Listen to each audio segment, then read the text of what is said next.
দর্শক, আমরা শুরুতেই চলে যাচ্ছি আমাদের সহকর্মী শরীফুল ইসলাম খানের কাছে। এখানে যারা উপস্থিত হয়েছেন তাদের কোনো বিড়ম্বনা ওভাবে নেই। আপনি যদি দেখেন যে লম্বা লাইন কিন্তু এখানে আছে, এবং কিন্তু সমস্যাটি যে হচ্ছে আমাদের কেন্দ্রের বাইরে কিছু ভোটার অভিযোগ করছেন যে তাদেরকে কেন্দ্রে যেতে দিচ্ছেন না। আপনি দৃশ্যমান আইন শৃঙ্খলা পরিস্থিতিও কিন্তু খুব ভালো। আমি সরাসরি এখানে দুটি কেন্দ্র আছে, দুটি কেন্দ্রের এজেন্টের সঙ্গে একটু কথা বলতে চাই। আপনি তো প্রিজাইডিং অফিসার, আমি আপনার যে কোন কেন্দ্রে একজনও বিএনপির যে প্রার্থী তার কোন এজেন্ট দেখলাম না, কেন? এজেন্ট পর্যন্ত আমার কাছে এ পর্যন্ত কোনো আবেদন আসে নাই। এই মাত্র দেখতে পাচ্ছেন আসছে, এবং আমি এখন ব্যবস্থা করব।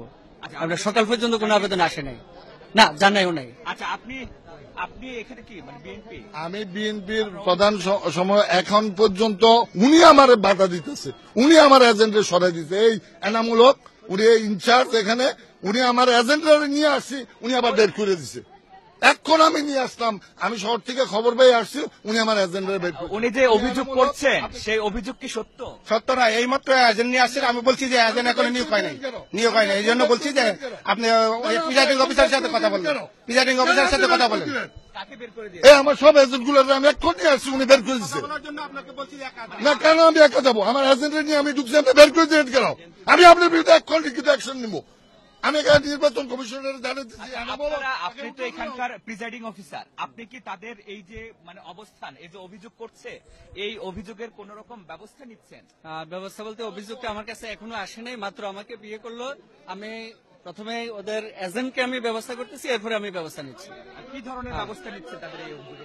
মানে কেন উনি ঢুকতে দেয় নাই এটা আমি আগে জানবো, জানার পরে আমি ব্যবস্থা নেব। দর্শক, আপনি দেখতে পাচ্ছেন যে কেন্দ্রে কিন্তু সাধারণ যারা ভোটার রয়েছে, ভোটারদের উপস্থিতির কোন রকম ঝামেলা নেই। কিন্তু সমস্যা যেটি হয়েছে, আমরা দেখতে পেরেছি যে কেন্দ্রের দুপাশেই হচ্ছে যে প্রচুর সংখ্যক কিছু একটা বিশেষ প্রার্থীর ভোটার, তারা অন্য প্রার্থীর ভোটারদেরকে আসতে দিচ্ছে না বলে অভিযোগ করেছেন।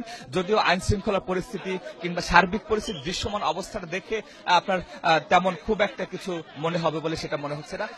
তারপরও ভোটারদের সঙ্গে আমরা কথা বলেছি, ভোটাররা বলছেন যে সার্বিক পরিস্থিতি অনেকটাই শান্ত রয়েছে।